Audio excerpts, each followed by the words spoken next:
Hello everybody, in today's video I'm going to show you how to move photos from Google Drive to Google Photos. The Google Photos is much better for actually managing the photos.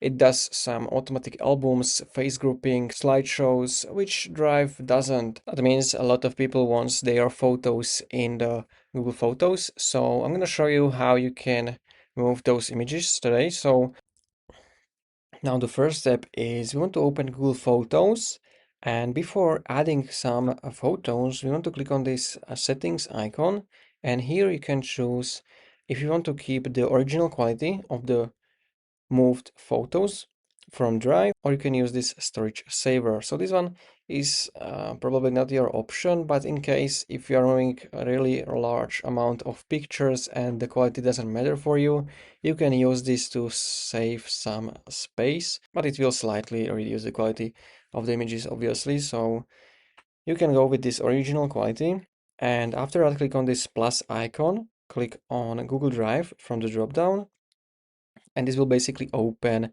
your Google Drive.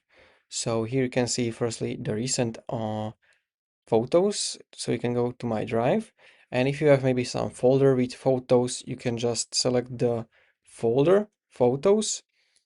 I currently don't have anything here, so let's quickly just move some images into that specific folder.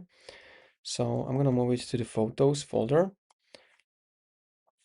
I'm gonna refresh this again once more. My drive, photos, and here you can see all of the images. Now to select all of them, you want to hold Shift, then select the first image, and it should select everything. Okay, then we can click on Upload, and it should start uploading the photos. So we can go on the photos, and you can see the photos right here. And this is it. This is how you can move images from Google Drive. It's that simple to your Google Photos. If you found this video helpful, consider subscribing for more tutorials like this one.